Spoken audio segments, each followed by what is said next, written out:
Hi friends hi friends so ఎలా ఉన్నారు? So ఓవరాల్గా సండే వచ్చింది కదా. సో ఈరోజు స్పెషల్ ఏంటి, సో మా ఇంట్లో ఏంటి అని అంటే నేనేం వండుకున్నాను అనేది చెప్తాను.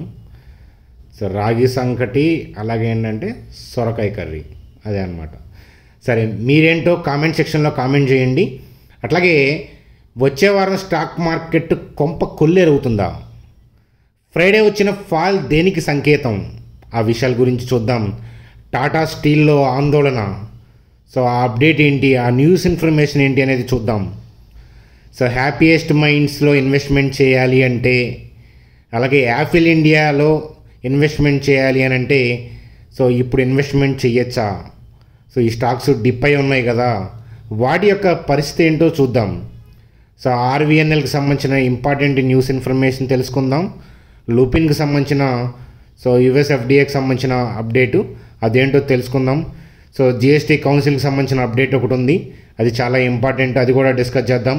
ఓవరాల్గా నిఫ్టీ బ్యాంక్ నిఫ్టీ యొక్క బ్రాడ్ వ్యూ ఏంటి, సో వచ్చే వారం నిఫ్టీ బ్యాంక్ నిఫ్టీ యొక్క స్థితిగతి ఎలా ఉండొచ్చు, ట్రేడర్లు ఎలాంటి జాగ్రత్తలు తీసుకోవాలి, ఇత్యాది విషయాలు డిస్కస్ చేస్తూ సింపుల్గా వీడియోని ఎండ్ చేసేద్దాం.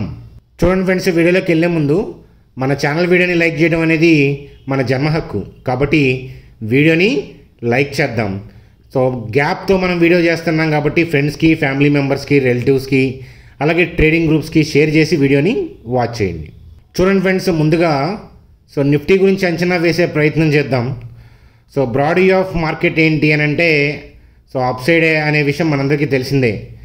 సో మనందరికీ తెలిసిందే ఏంటంటే, గవర్నమెంట్ బీజేపీ గవర్నమెంట్ ఫామ్ చేసింది, అంటే ఎన్డీఏ కూటమి ఏంటంటే సెంట్రల్లో గవర్నమెంట్ ఫామ్ చేసింది. సో అయితే దాని తర్వాత అంటే సో ఎలక్షన్స్ రిజల్ట్స్ అప్పుడు వచ్చిన అనిశ్చితి, కానీ దాని తర్వాత తేరుకొని ఏంటంటే సో మార్కెట్లో మనకి సో ర్యాలీస్ అనేవి చూసాము. అయితే మనం అబ్జర్వ్ చేస్తే చూడండి, రీసెంట్ ట్రేడింగ్ సెషన్స్ అన్నీ కూడా ఏంటంటే నత్తనడక అని చెప్పచ్చు అనమాట. చూడండి, పెద్ద మూవ్మెంట్ అనేది లేదు. సో ఓవరాల్గా లాస్ట్ మనకి ట్రేడింగ్ సెషన్స్ 1 2 3 4 5 6 7 8 9, సో ఈ 9 ట్రేడింగ్ సెషన్స్ తీసుకుంటే కనుక ఓవరాల్గా మూవ్ అనేది సో పెద్ద రేంజ్లో లేదు అనేది సుస్పష్టం కదా. మార్కెట్ ఆల్ టైమ్ హైలో ఉన్నప్పుడు, ఓవర్ వాల్యుయేషన్స్లో ఉన్నప్పుడు సో ఏంటంటే మార్కెట్ ఇలాగే ప్రవర్తిస్తూ ఉంటుంది. ఈ విషయం మనం చాలాసార్లు డిస్కస్ చేసుకున్నాం. మరి ప్రజెంట్ ట్రెండ్ ఏంటి అని అంటే, ఒకసారి మంత్లీ చార్ట్ చూద్దాం. సో నిఫ్టీ యొక్క మంత్లీ చార్ట్ చూస్తే కనుక క్లియర్ అప్ సైడ్ కనిపిస్తుంది. అలాగే వీక్లీ చార్ట్ చూస్తున్నాము. సో వీక్లీ చార్ట్ చూస్తుంటే కూడా క్లియర్ అప్ ట్రెండ్లో ఉంది. సో అలాగే డైలీ చార్ట్ చూస్తే కూడా సో క్లియర్ అప్ ట్రెండ్లో ఉంది, కానీ ప్రాఫిట్ బుకింగ్ మోడ్లో ఉంది అనే విషయం మనకు అర్థమవుతుంది. సో మనం లాస్ట్ వీడియో చేసుకున్నప్పుడు కూడా మనం డిస్కస్ చేసుకున్నాము, రీట్రేస్మెంట్కి రెడీగా ఉందని. సో మనకి retracement kind of down side move అనేది ఫ్రైడే మనం చూసాము. అయితే వచ్చే వారం కుప్పకూలుతుందా లేదా స్టాక్ మార్కెట్లో అంటే, చూడండి, మనకి ఏదైనా అన్ఎక్స్పెక్టెడ్ బ్యాడ్ న్యూస్ వస్తే కనుక అది రన్నింగ్లో తెలుస్తుంది. ఆ మూమెంట్ కూడా రన్నింగ్లో ఐడెంటిఫై చేయొచ్చు, దాన్ని బట్టి పడుతుందా లేదా అంచనా వేయచ్చు. కానీ సో ఇప్పుడున్న చార్ట్కి అయితే కనుక అప్ ట్రెండే వెళ్తుంది, కానీ ఏంటంటే ప్రాఫిట్ బుకింగ్ అవుతుంది. కాబట్టి ఏదైనా రీట్రేస్మెంట్ వస్తే మనం అప్ సైడ్ ట్రేడ్ ప్లాన్ చేయొచ్చు. సో అంటే ప్రాఫిట్ బుకింగ్ చేసుకుంటే డౌన్ సైడ్ కొడతారు, కానీ ఇంటెన్షనల్ సెల్లింగ్ సైడ్ అయితే కనుక ఉండకపోవచ్చు. కానీ అన్ఎక్స్పెక్టెడ్ థింగ్ ఏదైనా బ్యాడ్ న్యూస్ రన్నింగ్లో వస్తే, అంటే రేపు మండే కానీ, ట్యూస్డే కానీ, వెన్స్డే కానీ అలాంటివి ఏదైనా బ్యాడ్ న్యూస్ వచ్చి మార్కెట్ యొక్క బ్రాడ్ వ్యూని చేంజ్ చేస్తే అది అప్పుడు అర్థమవుతుంది. దాని గురించి ఇప్పుడు ఆందోళన పడి ఏంటంటే ట్రేడ్ చేయకూడదు. సో అయితే ఏంటంటే రీట్రేస్మెంట్ కోసం చూస్తుంది. సో 23,200 కింద బై ఆర్డర్స్ ఉన్నాయి, 23,200 కింద, అలాగే 22,901. కాబట్టి ఏదైనా రీట్రేస్మెంట్ వస్తే మళ్ళీ ఏంటంటే మంచి ర్యాలీ అనేది వచ్చే అవకాశాలు కనిపిస్తున్నాయి. కాబట్టి రీట్రేస్మెంట్ కోసం వెయిట్ చేద్దాం. అలాగే యాజ్ యూజువల్గా ఎంట్రాడేలో ఆ రోజున్న మూమెంట్కి తగ్గట్టుగా డౌన్ సైడా అప్ సైడా మనకు అర్థమైతే కనుక దాన్ని బట్టి మనం టెలిగ్రామ్ గ్రూప్లో ఇచ్చే ప్రయత్నం అనేది చేద్దాం. చూడండి ఫ్రెండ్స్, మనం ఫ్రైడే టెలిగ్రామ్ గ్రూప్లో ఇచ్చిన వ్యూ. సో నిఫ్టీ 23,595 అంటే 23,600 అరౌండ్ ఉన్నప్పుడు మనం పోస్ట్ పెట్టాము. షార్ట్ చేస్తే డౌన్ సైడ్ అనే పాయింట్ ఆఫ్ వ్యూలో మాట్లాడుకున్నాము. సో మీకు గుర్తుంది కదా. అయితే ఏంటంటే బిగినర్స్ ఈ మెసేజ్లు చూసి, అంటే మన ఛానల్ టెలిగ్రామ్ గ్రూప్లో కొత్తగా వచ్చిన వాళ్ళు కానీ, లేకపోతే స్టాక్ మార్కెట్కి బిగినర్స్ కానీ మన టెలిగ్రామ్ గ్రూప్లో వస్తే 3 monthsకు పైగా ఎక్స్పీరియన్స్ లేని వాళ్ళని, అంటే టెలిగ్రామ్ గ్రూప్లోకి వచ్చి 3 months కూడా లేదు, అబ్జర్వ్ చేయలేదు అంటే వాళ్ళు బిగినర్స్ కింద లెక్క. అలాగే స్టాక్ మార్కెట్లో 6 months కూడా ఎక్స్పీరియన్స్ లేకపోతే వాళ్ళు కూడా బిగినర్స్ కింద లెక్క. కాబట్టి ఏంటంటే వచ్చి హరీబరీగా ఇక్కడ మెసేజ్లు అర్థం కాకుండా మనీ మేనేజ్మెంట్ గురించి తెలియకుండా హరీబరీగా ట్రేడ్స్ తీసుకోవద్దు. అవి వ్యూస్ మాత్రమే. ఎప్పటి నుంచో ఉన్న వాళ్ళకి, ఎక్స్పీరియన్స్ ఉన్న వాళ్ళకి మనీ మేనేజ్మెంట్ నేను అంతా ఎక్స్ప్లెయిన్ చేశాను వెబినార్ల ద్వారా. సో వాళ్ళు ఏంటంటే వాళ్ళకి రిస్క్ ఏంటో తెలుసు, అలాగే మన ట్రేడ్స్ కంటిన్యూగా ఇస్తే వాటి యొక్క సక్సెస్ రేట్ ఏ టైంలో ఎలా ఉంది ఆ విషయాలు కూడా తెలుసు. కాబట్టి ఒక పద్ధతి విధానంతో చేస్తారనమాట వాళ్ళు. అలా కాకుండా కొత్త వాళ్ళు ఏంటంటే ఒక 3 months అన్న అబ్జర్వ్ చేయకుండా వెళ్ళొద్దు అని చెప్పి చెప్తాను. అలాగే ఇక్కడ మనం మెన్షన్ చేసే వాల్యూస్ అన్నీ కూడా స్పాట్ వాల్యూస్. సో నిఫ్టీ ఫ్యూచర్లో ఏంటంటే వేరే వాల్యూస్ ఉంటాయి. సో నిఫ్టీ స్పాట్ని బట్టి మనం ఫ్యూచర్లో ట్రేడ్ చేయాలి. సో మీ అందరికీ తెలుసు కదా, తెలియకపోతే వెబినార్లు అటెండ్ అవ్వమని చెప్పి చెప్తాను. వెబినార్లు నేను డీమార్ట్ గ్రూప్లో అప్కమింగ్ డేస్లో నేను కండక్ట్ చేస్తానన్నమాట. సో గతంలో కూడా కండక్ట్ చేశాము. చూడండి, ఎవరైనా టెలిగ్రామ్ గ్రూప్లో ఇంకా మెంబర్ కాకపోతే మీరు చూస్తున్న వీడియో కింద డిస్క్రిప్షన్లో ఉన్న టెలిగ్రామ్ ద్వారా మాత్రమే రండి ఆ గ్రూప్లోకి. మార్కెట్లో డూప్లికేట్స్ ఉన్నాయి. సో పనిగా వీడియోని లైక్ చేసి, కొత్త వాళ్ళైతే సబ్స్క్రైబ్ చేసి బెల్ ఐకాన్ క్లిక్ చేయండి. మన ఛానల్ మీకు బెనిఫిట్ అవుతుంది అని చెప్పి చెప్తాను.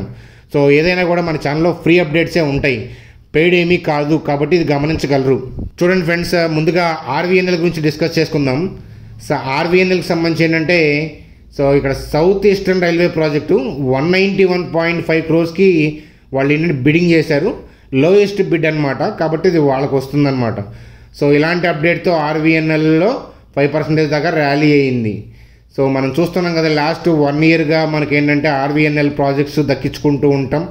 సో దాని తాలూకా థింగ్స్ వల్ల ఏంటంటే ఆర్వీఎన్ఎల్ ప్రైస్లో మనకి రియాక్షన్ పాజిటివ్గా కనిపిస్తూ ఉంటాం, మనం అబ్జర్వ్ చేసే ఉంటాము. అదే మనం అబ్జర్వ్ చేసాము, చాలాసార్లు డిస్కస్ చేసుకున్నాం కూడా ఈ పాయింట్స్. చూడండి సార్, జిఎస్టీ కౌన్సిల్కి సంబంధించి వాళ్ళు ఏంటంటే టీడీఎస్ డిడక్షన్ అనేది 0.5%కి, అంటే 1% నుంచి 0.5%కి తగ్గిస్తారు, రెడ్యూస్ చేస్తారు అనేది ఇక్కడ అప్డేట్గా కనిపిస్తుంది. ఇలా చేస్తే మంచిదే, అది ఎకానమీకి అనేది కాదు, ఇండివిజువల్గా బిజినెస్ చేసే వాళ్ళకి మంచిదే, ఇది మంచి బెనిఫిట్ అని చెప్పి చెప్తాను. చూడండి ఫ్రెండ్స్, మనం లుపిన్కి సంబంధించిన అప్డేట్.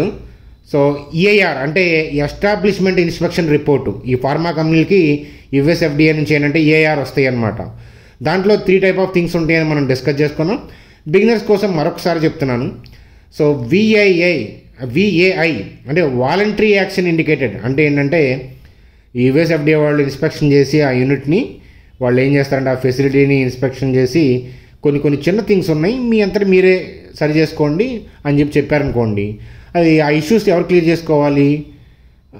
లుపిన్ వాళ్ళ చేతుల్లోనే ఉంది, మీరే క్లియర్ చేసుకోండి అంటే మైన్యూట్ ఇష్యూస్ అని అర్థం. కాబట్టి ఇది పాజిటివ్ న్యూస్. ఇలాంటి న్యూస్ వస్తే ఏంటంటే స్టాక్ మార్కెట్లో అట్లీస్ట్ ఏంటంటే టూ మచ్ నెగిటివ్ అయితే రియాక్ట్ అవ్వదు. 1% పెరగటం తగ్గటం అనేవి పాజిటివ్ న్యూస్ వచ్చినా కూడా ఒకసారి డిప్ అవుతూ ఉంటాయి because of the by orders cell orders depth, అది వేరే టాపిక్. కాకపోతే ఇన్ జనరల్గా ఏంటంటే విఐ అనేది ఆ కంపెనీకి పాజిటివ్ న్యూస్ అనమాట, స్టాక్ మార్కెట్ ప్రైస్తో సంబంధం లేకుండా. అలాగే ఎన్ఏఐ అని ఇస్తారు, విఏఐ అలాగో ఎన్ఏఐ అంటే నో యాక్షన్ ఇండికేటెడ్. సో ఈ విఏఐ అన్న చిన్న ఇష్యూస్ ఉన్నాయి, మీరు క్లియర్ చేసుకోండి. ఎన్ఏఐ అని ఇస్తే ఏంటంటే నో యాక్షన్ ఇండికేటెడ్, ఏం ఇష్యూస్ లేదు, మీరు కూడా సరి చేసుకోవాల్సిన థింగ్స్ ఏమీ లేదు అని చెప్పి క్లీన్ చిట్ అనమాట. అది వెరీ పాజిటివ్ న్యూస్ అనమాట. ఇది గుడ్ న్యూస్ అయితే అది వెరీ గుడ్ న్యూస్ అని చెప్పచ్చు ఎన్ఏఐ అనేది. అలాగే సో ఓఏఐ అంటే ఏంటంటే official action indicated. So official action indicated అంటే ఏంటంటే ఆ ఇష్యూస్ వాళ్ళు క్లియర్ చేసుకునేదాకా డ్రగ్ అప్రూవల్ చేయరు. సో మళ్ళీ వచ్చి ఇన్స్పెక్షన్ చేస్తారు, మళ్ళీ వాళ్ళ అప్రూవల్కి అది మళ్ళీ పెండింగ్, మళ్ళీ అప్రూవల్కి వాళ్ళు ఏంటంటే వెయిట్ చేయాలి. కొత్త డ్రగ్ పెర్మిషను వాటికి అప్రూవ్ చేయరనమాట. చాలా ఇష్యూస్ ఉంటాయి తప్ప ఓఏఐ ఎవరు అఫీషియల్ యాక్షన్ ఇండికేటెడ్, అది నెగిటివ్ న్యూస్ అనమాట. అలాంటివి వచ్చినప్పుడు స్టాక్లు 10%, 20% అట్లా ఫార్మా స్టాక్స్ పడిపోతూ ఉంటాయి అన్నమాట. ఇంతకీ ఇప్పుడు వచ్చింది ఏంటది విఏఐ అంటే ఏంటంటే గుడ్ న్యూస్.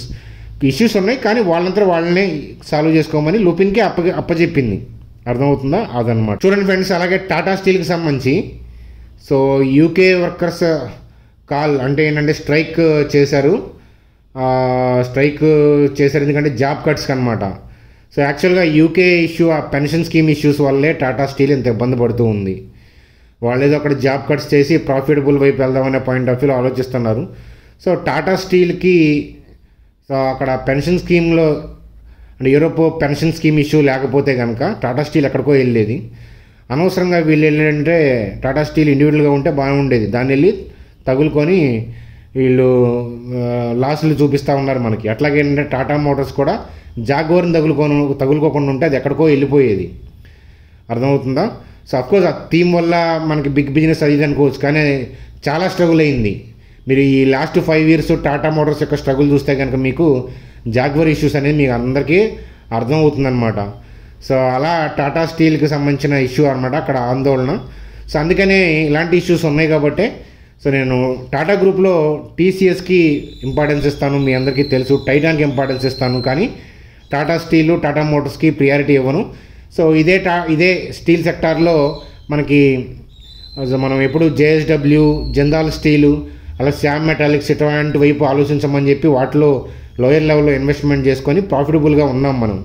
ఓవరాల్గా కంపెనీ మొత్తం బ్యాలెన్స్ షీట్లు చూస్తే దేనికి డెట్ ఎట్లా ఉన్నాయి, గ్రోత్ ఎక్స్పాన్షన్ ఛాన్స్ దేనికి ఉంది, అవన్నీ చూస్తే మనకి జిందాల్ స్టీలు అలాగే శ్యామ్ మెటాలిక్స్ ఎట్లాంటివి ఏంటంటే లక్రేటివ్గా ఉన్నాయి. మీ అందరికీ తెలిసిన విషయమే. ఇది మరొకసారి అప్డేట్ ఇస్తున్నాను. చూడండి ఫ్రెండ్స్, ఐటీ స్టాక్స్ సో మనకి ఆల్ టైమ్ హై నుంచి ఎంత కరెక్ట్ అయినాయి అనేది చూడండి. హ్యాపీయెస్ట్ మైండ్స్ 50%, విప్రో 38%, సో అట్లాగే యాపిల్ ఇండియా 20%, ఇన్ఫోసిస్ 25%, ఇట్లా మనకి డిప్ అయిన డేటా కనిపిస్తుంది. ఒకసారి మనం యాపిల్ ఇండియా గురించి ఒకసారి స్టడీ చేద్దాం ఎలా ఉంది దాని పరిస్థితి అని. చూడండి ఫ్రెండ్స్, యాపిల్ ఇండియాకి సంబంధించి సో దాని ప్రాఫిట్ అండ్ లాస్ స్టేట్మెంట్ చూడండి. లాస్ట్ 5 yearsలో సేల్స్ గ్రోత్ ఉంది. సో ఆపరేటింగ్ ప్రాఫిట్ సూపర్బ్ ఉంది.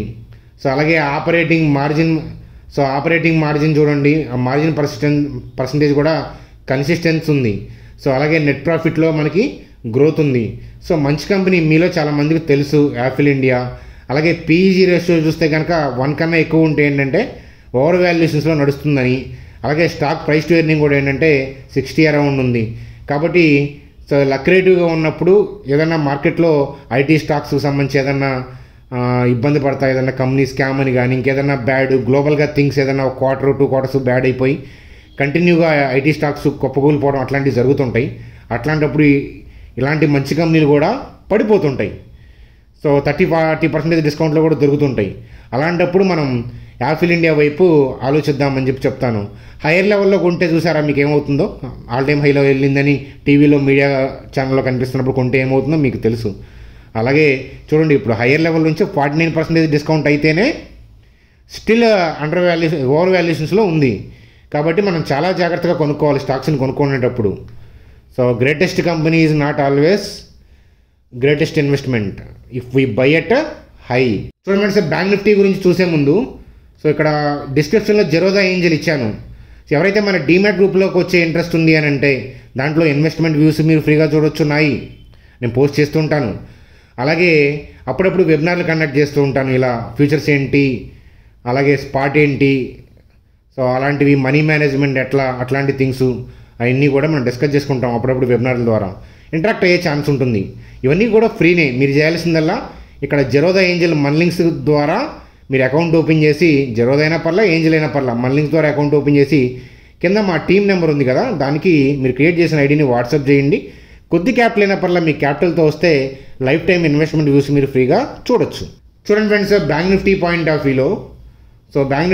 ఆఫ్ వ్యూలో ఇంట్రాడేలో ఇక్కడ నుంచి డిప్ వస్తుంది, ఇక్కడ నుంచి మనకి బౌన్స్ బ్యాక్ అవుతుంది అనుకున్నాను, డిప్ వస్తుంది అనుకున్నాం, వచ్చింది 51265, అలాగే 50835 నుంచి బౌన్స్ వస్తుంది అనుకున్నాం, వచ్చింది. అలాగే మండే మూమెంట్ని బట్టి సో ఎటువైపు ట్రేడ్ చేయాలనేది ఆలోచిద్దాం. కానీ బ్రాడ్ వ్యూ అనేది స్టిల్ అప్ ఉంది. కాబట్టి సో మార్కెట్లో మనకి అక్కడ రీజనబుల్గా రీట్రేస్మెంట్ వస్తుంది అనిపిస్తే తప్ప ఏంటంటే మనం సో డౌన్ సైడ్ ట్రేడ్ చేయము. ఒకవేళ డౌన్ సైడ్ ట్రేడ్ చేసినా కూడా ఇంట్రాడే పాయింట్ ఆఫ్ వ్యూలోనే క్లోజ్ చేస్తాము. కాబట్టి మండే మార్కెట్కి ఇప్పుడు వాల్యూస్ ఇస్తుంటే మీరు ఎక్కడ ఏ సోషల్ మీడియాలో నమ్మద్దు. ఎందుకనంటే సో మార్కెట్ అనేది డైనమిక్.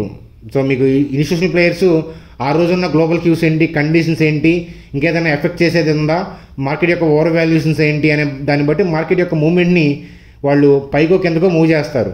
మనం చూస్తే ఏంటంటే అవన్నీ చూడాల్సిన అవసరం, జస్ట్ క్యాండిల్ చూస్తే మనకి కన్నతల్లిలాగా మొత్తం మనకి ఎక్స్ప్లెయిన్ చేస్తుంది అనమాట క్యాండిల్. అయితే అది మనకి ఇంపార్టెంట్. అంతేగాని ట్యూస్డే వచ్చే బ్యాడ్ న్యూస్ ఇప్పుడు చెప్పలేము. నిజంగా ట్యూస్డే వస్తుందా, గుడ్ న్యూస్ వస్తుందా, బ్యాడ్ న్యూస్ వస్తుందా ఇప్పుడు చెప్పలేము. లాస్ట్ వెన్స్డే గురించి లాస్ట్ సండే అని తెలుసు మీకు, అంతే కదా. అలాగే ఉంటుంది స్టాక్ మార్కెట్. కాబట్టి ఏంటంటే బ్రాడ్ వ్యూ ఏంటి అనేది మాత్రం అప్ అని చెప్తాను, అది గుర్తుపెట్టుకోండి. ఇప్పుడు సీజన్ ఏంటిది? మాన్సూన్. రేపొద్దున వర్షం పడుతుంది అని చెప్పడం అనేది ఎంత కరెక్ట్ కాదో, అలాగే ఏంటంటే మనం అస్తమానం రేపు పడుతుంది పెరుగుతుంది, ఆ నెంబర్ దాటితే పెరుగుతుంది, ఈ నెంబర్ దాటితే పెరుగుతుంది, రౌండ్ నెంబర్, ఓపెన్ ఇంట్రెస్ట్ ఇట్లాంటివంతా మాయ చేస్తాయి. మీరు అబ్జర్వ్ చేస్తే మీకే తెలుస్తుంది అది మాయని. ఎందుకనంటే ఓపెన్ ఇంట్రెస్ట్ అయినా, రౌండ్ నెంబర్స్ అయినా, సపోర్ట్ రెసిస్టెన్స్ అయినా అవన్నీ కూడా ఏంటంటే మార్కెట్ ఎడిపోతుంటే అవి ఫాలో అవుతూ ఉంటాయి. So open interest especially put call ratio కానీ ఇవన్నీ కూడా. అంతేగాని మార్కెట్ మూమెంట్ని జడ్జి చేయలేవు. మార్కెట్ని మూమెంట్ని జడ్జ్ చేయాలంటే మన కళ్ళే. సో మన సెన్స్కి మించింది లేదు, మన కళ్ళకి మించిన స్కానర్ లేదు, మనం చాలాసార్లు చెప్పాం. సో మరొకసారి చెప్తున్నాను. కాబట్టి అదనమాట.